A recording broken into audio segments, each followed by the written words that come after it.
I was on Twitter earlier today, and by the time y'all see this video, it'll be a couple days from now. And I had saw a post that one of my followers and someone who I also follow made. It's another. She's a black female, and she made a post that pretty much inspired the commentary I'm about to give to you now. Now this is a commentary I never thought I would ever have to speak on, but apparently I think in this age that we are in, especially because of another stereotype that I hate, and many black women should hate it as well, is put out there and has been for ages. But before I get into my commentary, I'm going to go ahead and read the post that she made. She said, "I can't speak for all black women, and this is just me on my page, but shit, I'm tired of always having to be strong. That shit empowering, but damn, no other race of woman has to be the Hulk 24/7. Hell, I want to cry too. Take care of me too. Historically, black women have been tagged this way. It's a stereotypical trope that we've had to just deal with, but it goes deeper. This is why our pain is objective when it should be subjective. This is why we're dying delivering our babies. This shit is literally life or death." Let me see if it's something else she said. "And before the slander starts, let me kick it off properly. Yes, I am a pick-me." She put in parentheses, "I planted myself in the spring. I go by Hotepisha on the weekdays. Societal norm me, please, and go to hell. Thank you and have a blessed day." Now, that's one thing about her. She will kick out facts and then she'll end it off in a comedic way. But basically what she's talking about, she is tired of the trope of the strong and independent black woman narrative that has been going on since maybe the 60s and 70s, because now I think a lot of black women, whether they want to admit to it or not, are starting to realize that they cannot do it on their own the way that they think they could, the way that they think they can, or maybe the way that maybe their their parents did it, or even their grandparents did it. And the thing of the matter is, a lot of people over embellish the whole strong and independent black woman thing. A lot of the times when they say that, it's just a front. Like, I'm sure if you really dissect what they're going through, when they say that, they're only saying it because it's popular and trendy to say. But notice it's only popular and trendy in a very small sector. A lot of black women out here claim that they don't need a man to do anything for them or anything like that, but then they don't realize that they're really hindering themselves from just doing that. That's why I said feminism was not meant for black women. They already had their stuff intact. The feminist agenda was a huge interruption into the black community. It was one of the biggest things that put a divide, a line in the sand. And to this day, we still have not recovered from that. One of the things I've always heard is they said that palm-colored man's last trick would be his woman. And man, whoever came up with that quote was 100% correct, because that woman did two things. One, she brought feminism to black women, and two, she weaseled her way into the household, in so many words, and ended up with the man who the black woman decided to separate herself from, even though she didn't need to do it. I've heard a lot of horror stories with, the whole strong and independent thing. It's ridiculous. And like I said, a lot of them peddle that whole narrative because it's popular. Well, I think the popularity is starting to run out. Because when I see posts like this, and this is a young woman, she's not an older woman. She's young saying this.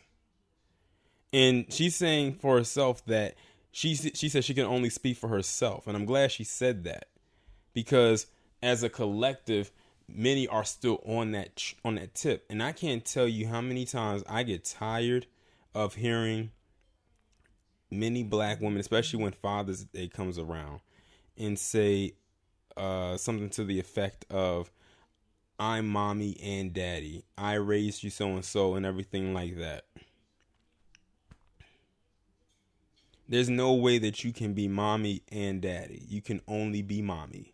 There's some things that only you as a woman can teach, but especially when it comes to your boys, that's when he needs a father figure in his life, even if it's not his dad.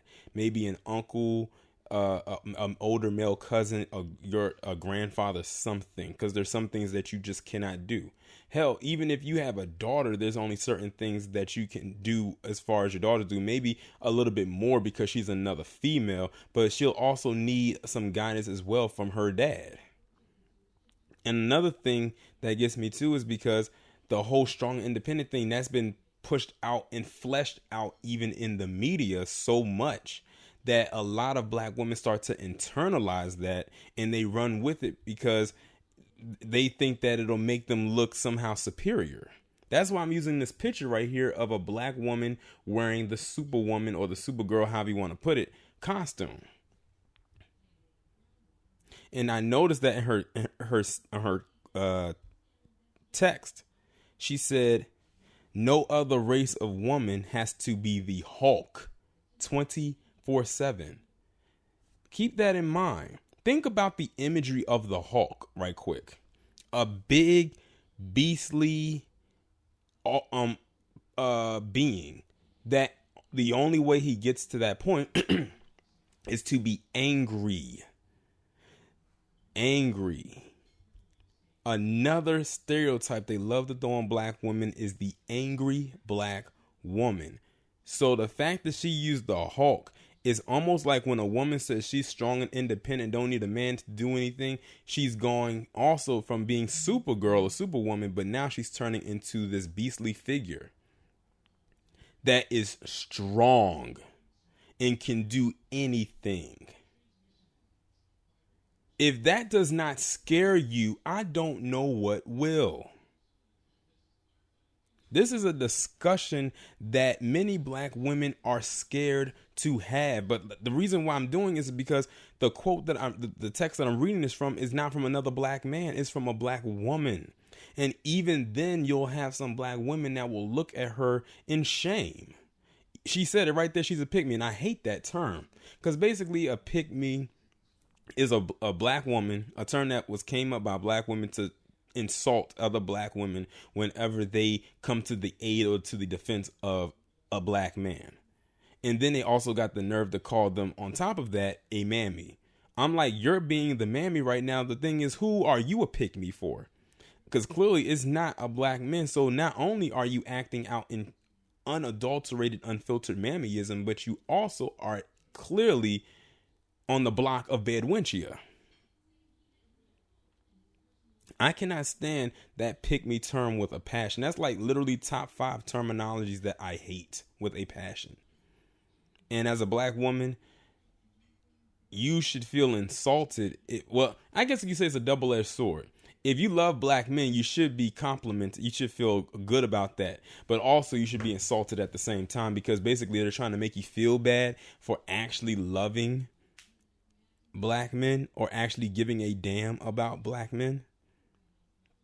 You had some black women calling other black women pick-me's when they were defending Bill Cosby with all the stuff that was going on with him. You have some women will call another woman a pick-me when she's in a relationship with a guy. Let me be real here. All those women calling someone else a pick-me because they feel like it's going to be an insult are wishing they could be picked. That's what they're really mad at. They are mad and upset because they're not being picked. They're not chosen. They're looked over. They're like that dog that's in the litter box that can't get chosen to get taken to a new home. And he's stuck there forever. Almost like, a child, when it comes to adoption, they don't want the child that's been potty trained. They want the child that's just been born or fresh out of the womb. That's what they're mad about. It has nothing to do with a black woman choosing a black man as a mate or someone to defend. It's because their asses can't get chosen. That's really all it is. Because let me tell you something right now. If they could get chosen, they would gladly not only stop calling another black woman a pick me, but they will also internalize that whole pick me thing as a good thing. So don't let them try to run that game on you.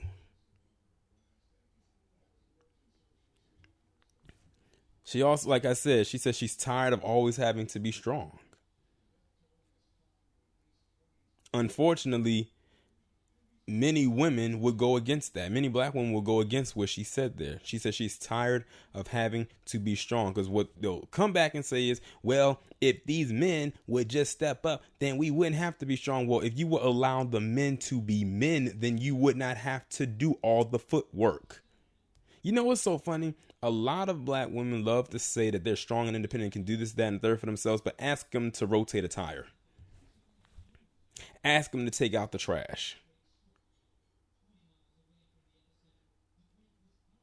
Ask them to do basic male necessities. Hell, I'll be petty for a second. Ask them to pee standing up over a urinal. And they would not be able to do it. They will look at you like you're crazy. They're like, I don't need to do that. That's what men are for. You just told you on yourself. And see, the thing is, a lot of them are also probably mad at their fathers if they even knew them. Many of them have daddy issues. Whether he was there or not, he could have been there and not a good father, or he may not have been there at all. And then their heads were filled with probably a bunch of lies about their dad that they internalize it, and then they project that out into the world on every man they come in contact with. But I noticed they only project that onto black men and no other race of men, meaning they would probably let those men get away with a lot of BS that a black man could never get away with, even if he wasn't even trying.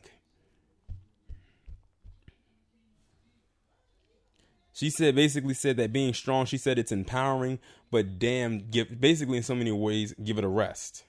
You don't have to be empowered all the time. Truth be told, many of you don't need to be empowered anymore. Many of you need to be improving. I'll say that again.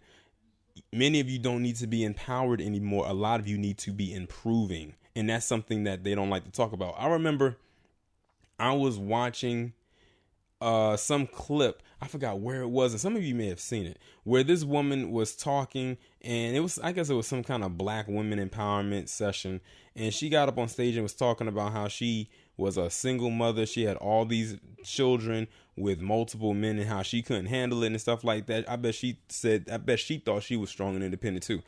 And then she started, I guess, to give the waterworks on stage, and instead of telling her the truth, they didn't have any words to respond to her with. The woman on the panel got up from her chair, and I want to say it was Angela Rye, and got up and hugged this woman and just basically said it's going to be okay. You're basically condoning her behavior, which was allowing herself to be loose with her womb and have all these kids with no father around to take care of any of them and allow her to skate on by. That's not how you improve. But then again, they were not there for improvement. They were there for empowerment. You were basically empowering thoughtism, single baby mamaism. That's what you were empowering in that moment. Always like to say what men need to do, but I bet you any amount of money, black men would have. It wouldn't be no black male empowerment. I would rather it be black male improvement.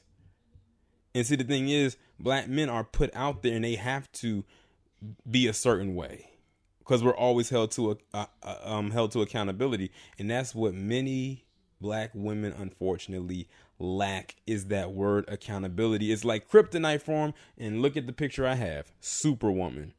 Superman and Superwoman have the same weakness. Kryptonite. Accountability is your kryptonite. Wrap it up in a rock and slingshot it your way. You will start to feel the pain.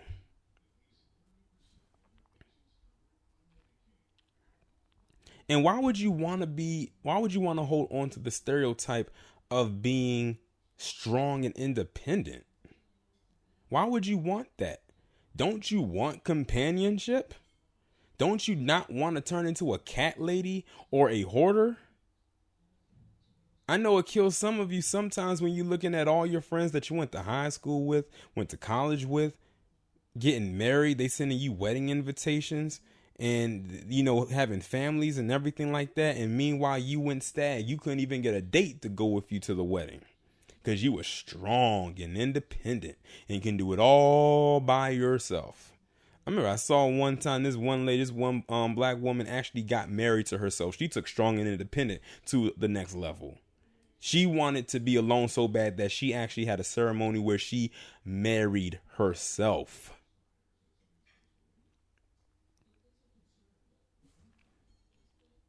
She said this shit is literally life or death. Though that was a key line right there. She said this shit is literally life or death. And many who follow that doctrine are staring down the barrel marked death. Because many have accepted that they can be nothing more than just a strong and independent person. Especially when you don't need to be. And when a man is willing to take the mantle for you, or willing to provide and take care of you, do the things that a man is supposed to do, you reject it. A lot of you out there reject good men and then go out and mess with the quote unquote Pookie and Ray Rays of the world and wonder why you end up in the position that you are in. And then based off of that experience, you cast a net over any other black men and assume that he's that way.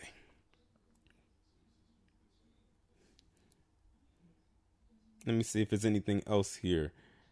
Right here. But basically, all in all, and I'm going to probably end the video after this, all it's saying is from this tweet is that they are tired of that societal norm, because it's literally now, for especially a lot of black women in the society, that they're tired of it, that she's tired of it. She wants it to go away, fade into obscurity, and get back to the traditional family values, if it can even be salvaged. Because I think for many, it's too far gone. And I think a lot of black women are starting to realize the damage it has done, which is why they're starting to see a lot of their men float to the other side. If you get what I mean, you understand what I'm saying. And I think, and that's unfortunate that it took that for a lot of women to actually wake up to reality. That it took for you seeing your men go to, say, other races of women to realize that many of you fucked up. Instead of realizing what was occurring or what occurred right then and there in the moment, you let it fester on for decade after decade after decade. And here we are today. It's a reason why when you look on certain dating sites, why they say black women are at the dead bottom of the dating pool. That's not something to be proud of. It really isn't. That's something to be frowned upon. And you can be the best looking black woman, even in your natural state. But because you are lumped in with the collective of women who think like that, that makes your options very, very, very slim. So you can see that this strong and independent black woman narrative has done much more damage than it will ever do good. In its essence, you probably thought it was going to do good, but that's in its essence, in its heyday. But it's a new day. And that shit is eating many of you who subscribe to this alive. Many of you would like to throw on a happy face and claim that it's working for you. But deep down, I know, as well as other women who don't subscribe to this know, other men who have been talking about this, they know it's not working. It never has worked. That's why I said feminism is probably one of the worst things that could have ever happened to black women. And it's so unfortunate that many have subscribed to it and hung on to it for so long, not realizing the damage that it has done. The damage is done. But that's really all I have to say about this. Y'all let me know what y'all think down in the comments, and I'll talk to you in the next one.